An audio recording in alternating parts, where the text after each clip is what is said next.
இப்போ ரீசெண்டா தாவேகா கட்சி சார்பில் ப்ரொடெஸ்ட் நடந்துச்சு. அதுல ஆதவ அர்ஜுனா பேசினதை முதல்ல பார்க்கலாம். காவல்துறை கிட்ட ஒத்துழைப்பு கொடுத்துருவோம், இல்லன்னா பாவம் மாவட்ட தலைவர் மேல எஃப்ஐஆர் போட்டுருவாங்க. கவலைப்படாதீங்க, 60 நாள் எஃப்ஐஆர் திருப்பி டெலீட் பண்ணிடல. நம்ம கவர்மெண்ட் வந்த உடனே ஒரு எஃப்ஐஆர் டெலீட் பண்ண முடியுமா? இவர் இப்படி பேசுறது சரியா தவறான ஒரு இன்ஃபர்மேஷன் பேஸ்ட் ஃபேக்ட் செக் பண்ணி பார்த்துடலாமா?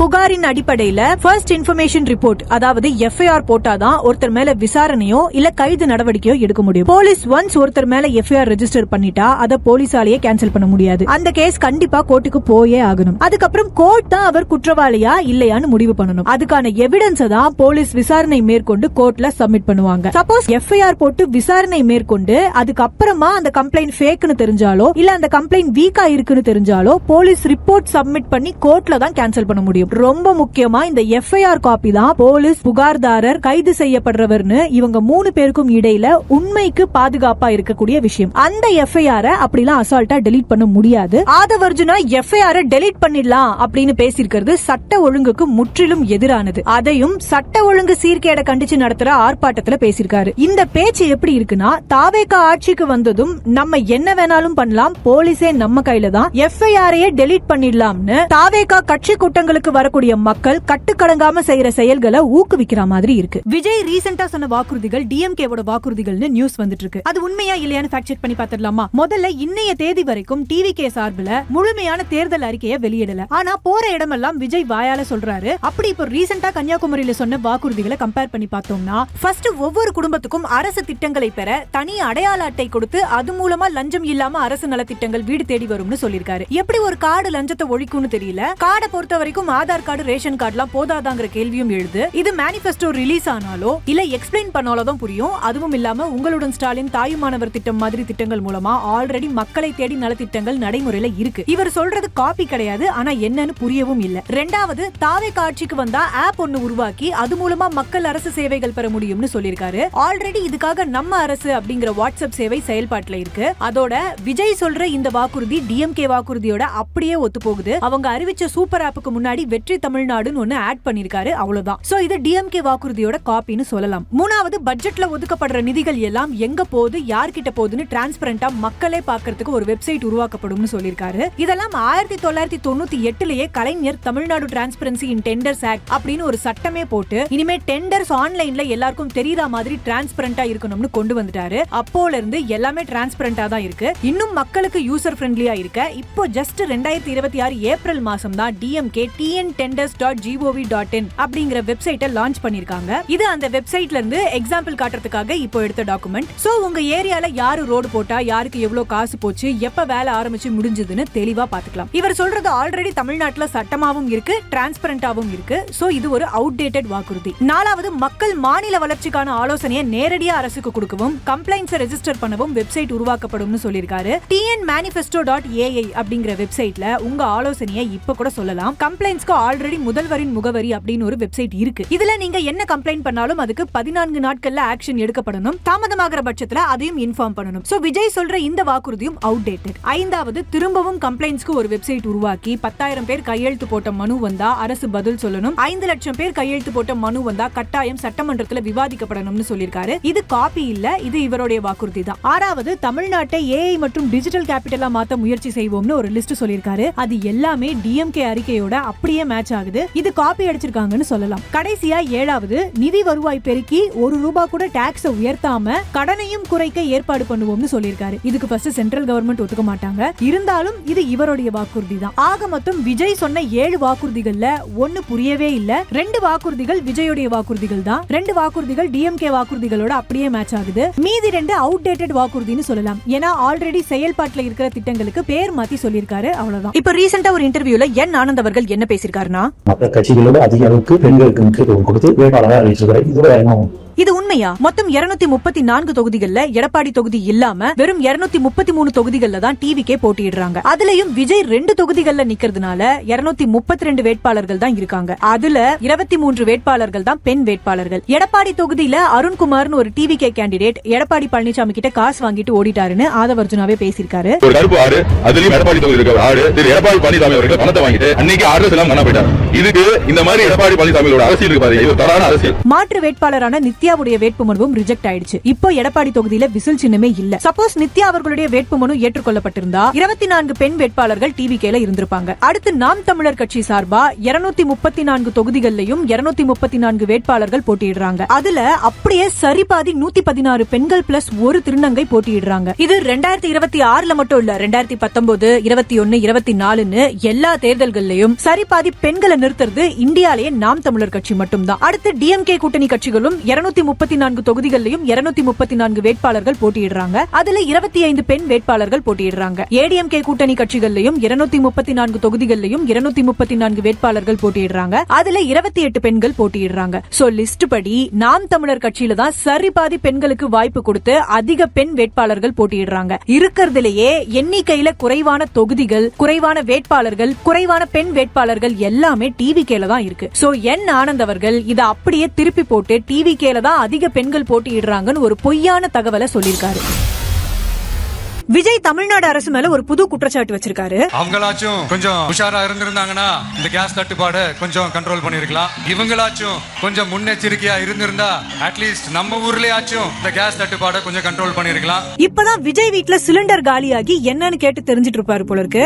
ஏன்னா தேர்தல் அறிவிக்கிறதுக்கு முன்னாடியே மார்ச் மாசம் ஸ்டார்டிங்லயே தமிழ்நாடு முதலமைச்சர் சிலிண்டர் தட்டுப்பாட்டுக்கு உடனடி தீர்வு காண சொல்லி பிரதமருக்கு கடிதம் எழுதிட்டு உடனடியா அவசர கூட்டம் கூட்டி தமிழ்நாடு ஹோட்டல் சங்கங்கள், ஆபீசர்ஸ் எல்லார்கிட்டயும் பேச்சுவார்த்தை நடத்தி மார்ச் 10ஆம் தேதியே இந்த பற்றாக்குறையை சமாளிக்க சலுகைகள் வழங்கியாச்சு.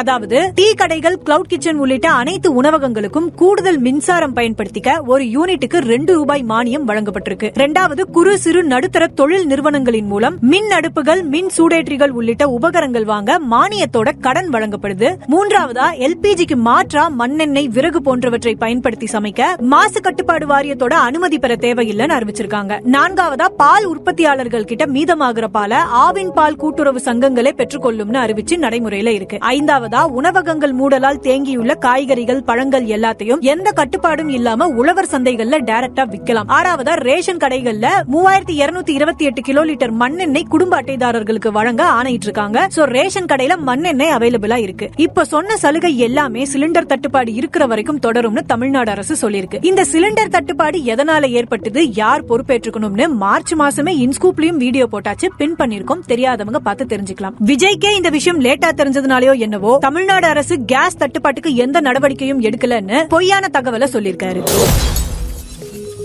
விஜய் கன்னியாகுமரியில மீனவர்களுக்கு 4 வாக்குறுதிகளை சொன்னாரு. அத திமுகவை அதிமுகவை காப்பி அடிச்சிருக்காரான்னு ஒரு ஃபேக்ட் செக் பண்ணி பாத்துடலாமா? மீன்பிடி தடை காலத்துக்கு இப்ப தமிழ்நாடு கவர்மெண்ட் 8000 ரூபாய் கொடுக்கறத விஜய் 20000 உயர்த்தி கொடுப்போம்னு சொல்றாரு. ஏடிஎம்கே 12000 உயர்த்தி கொடுப்போம்னு சொல்லிருக்காங்க. டிஎம்கே தேர்தல் அறிக்கையில மீன்பிடி தடை காலத்துக்கு 12000, மீன்பிடி குறை காலத்துக்கு ஆல்ரெடி 6000 கொடுத்துட்டு இருக்காங்க. அத 9000 உயர்த்தி 21000 தருவோம்னு சொல்லிருக்காங்க. சோ இந்த வாக்குறுதியை விஜய் காப்பி பண்ணல. டிஎம்கேவை விட 1000 ரூபாய் குறைவா தான் சொல்லிருக்காரு. இரண்டாவது, மீனவர்களோட படகு பிடிக்கப்பட்டா அவங்க வாழ்வாதாரத்துக்கு ரூபாய் 5 லட்சம் தருவேன்னு சொல்லிருக்காரு. ஆனா தமிழ்நாடு கவர்மெண்ட் போன வருஷம் 2025 மார்ச்ல தான் 6 லட்சமா இருந்ததை 8 லட்சமா உயர்த்தி தருவோம்னு அறிவிச்சு நடைமுறையில இருக்கு. இவர் அதுல இருந்து குறைச்சு 5 லட்சம் தான் சொல்றாரு. இருக்கிறதையே குறைச்சு கொடுப்போங்கிற மாதிரி ஆராயாம ஒரு அவுடேட்டட் வாக்குறுதியை சொல்லிருக்காரு.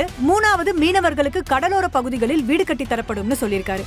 ஆல்ரெடி தமிழ்நாடு பூரா மீனவர்களுக்கு வீடு கட்டி தந்துட்டு இருக்காங்க. வீடுகள் கட்டி முடிக்கவும் பட்டிருக்கு. ஆல்ரெடி மீனவர்கள் கட்டின வீடுகளுக்கு பட்டாவும் வழங்கி தெரியுது.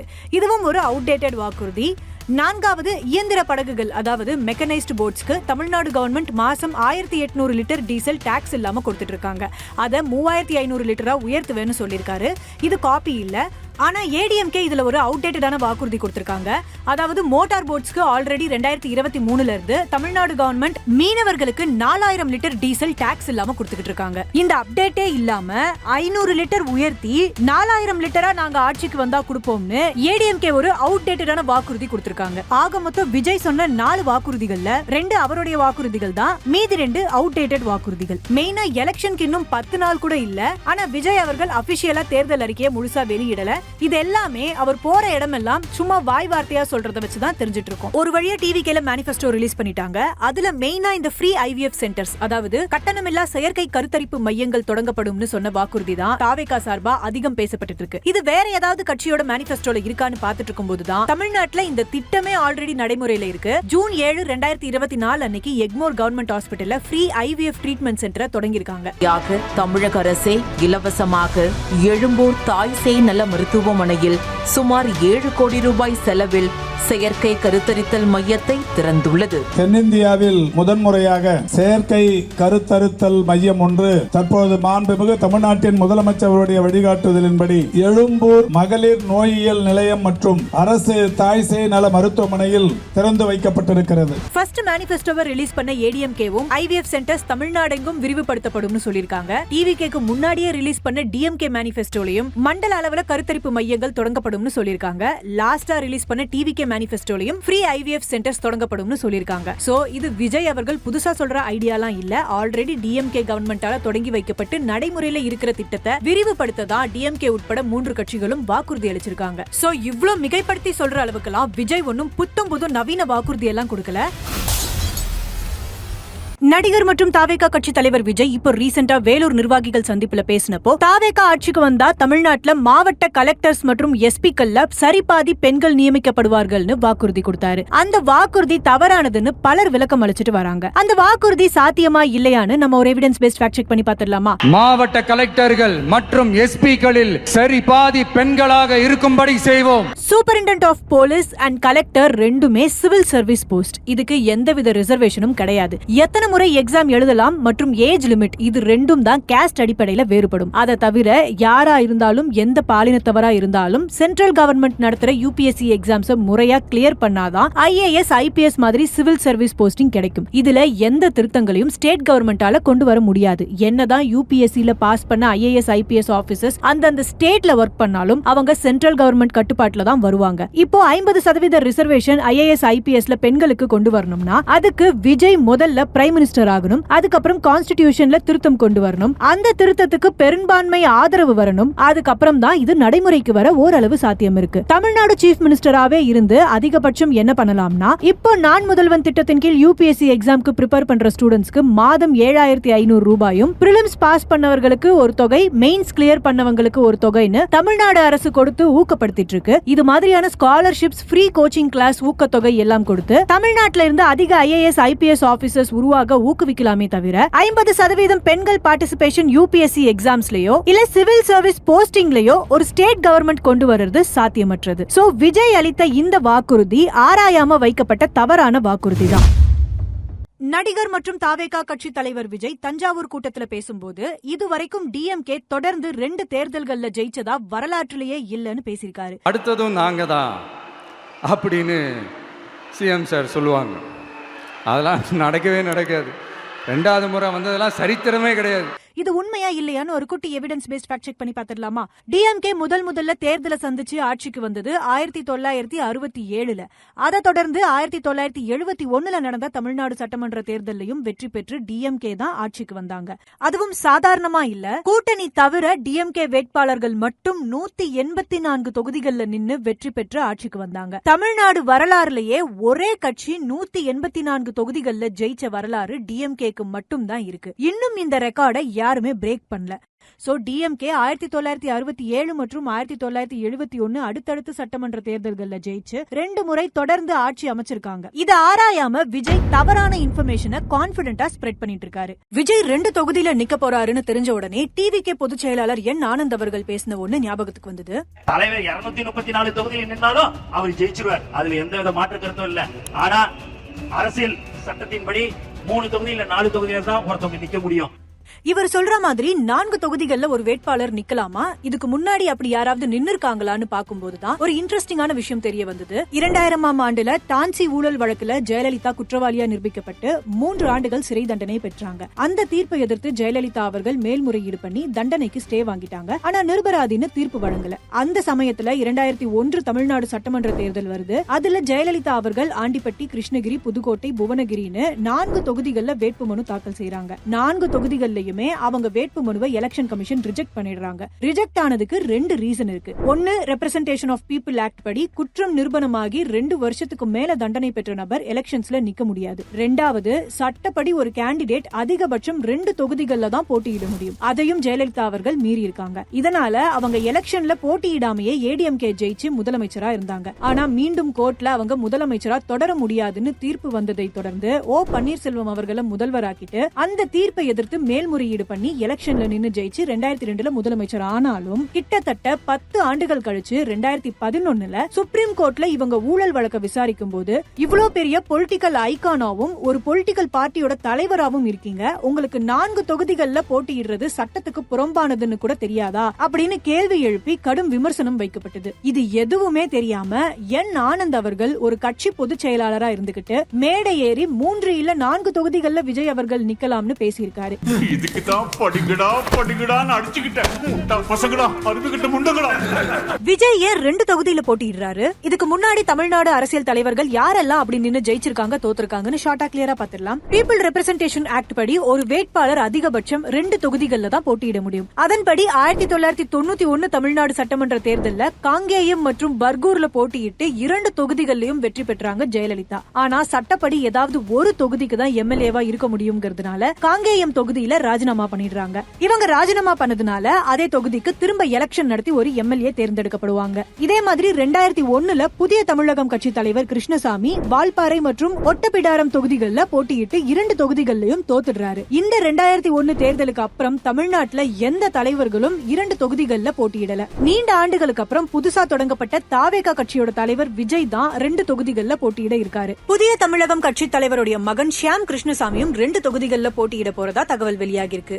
இதுக்கு நடுவுல உதயநிதி ஸ்டாலின் அவர்கள் 2 தொகுதிகள்ல போட்டியிடுறாருன்னு தவறான புரிதலோட ஒருத்தர் பேசியிருக்காரு. டிஎம்கே பாத்தீங்கன்னா உதயநிதி ஸ்டாலின் வந்து சேப்பாக்கம் ட்ரிப்ளிகன் 2மே நிக்கிறாரு. அதை நீங்க எப்படி பாக்குறீங்களோ அதே மாதிரி தான் நாங்க பாக்குறோம்.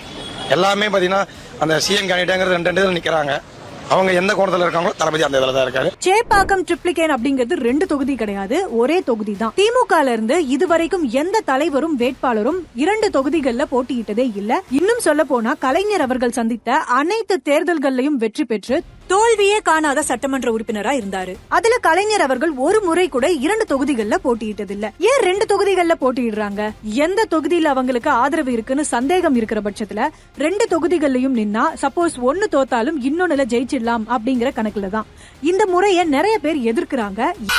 விஜய் 2 தொகுதிகளையும் ஜெயிப்பாரா மாட்டாரான்னு கமெண்ட்ல சொல்லுங்க. ஏடிஆர்னு ஒரு நிறுவனம் தமிழ்நாடு சட்டமன்ற தேர்தல்ல போட்டியிடுற ஒவ்வொரு கட்சியிலையும் எத்தனை வேட்பாளர்கள் மேல கடுமையான குற்ற வழக்குகள் இருக்குன்னு ஒரு ரிப்போர்ட் வெளியிட்டிருக்காங்க. அதுல முக்கியமான கட்சிகளோட டேட்டாவை மட்டும் நம்ம பார்க்கலாம். இந்த ரிப்போர்ட்ல முதல் இடத்தை பிடிச்சிருக்கிறது அதிமுக. 170 வேட்பாளர்கள்ல 60 வேட்பாளர்கள் மேல கடுமையான குற்ற வழக்குகள் இருக்கு. 2வது இடத்துல தாவேகா இருக்கு. 231 வேட்பாளர்கள்ல 43 பேர் மேல கடுமையான குற்ற வழக்குகள் இருக்கு. 3வது நாம் தமிழர் கட்சியில 234 வேட்பாளர்கள்ல 34 பேர் மேல கடுமையான குற்ற வழக்குகள் இருக்கு. 4வது திமுகல 175 வேட்பாளர்கள்ல 32 வேட்பாளர்கள் மேல கடுமையான குற்ற வழக்குகள் இருக்கு. இதுல எதிர்பார்க்காத ஒண்ணுதான் தாவேகா கட்சியோட எண்ணிக்கை. ஏன்னா தாவேகா இப்பதான் புதுசா ஆரம்பிச்சிருக்க கட்சி. மத்த 50-70 வருட கட்சிகளுக்கு மாற்றுன்னு சொல்லிட்டு அவங்கள விட அதிகமா 43 கடுமையான குற்ற வழக்குகள் இருக்கிற வேட்பாளர்களை நிக்க வச்சிருக்காங்க. நீங்க இதை எப்படி பாக்குறீங்கன்னு கமெண்ட்ல சொல்லுங்க. இந்த மாதிரி டேட்டாபேஸ் ஃபேக்ட் செக் வீடியோஸ்க்கு இன்ஸ்கூப்பை மறக்காம சப்ஸ்கிரைப் பண்ணிக்கோங்க.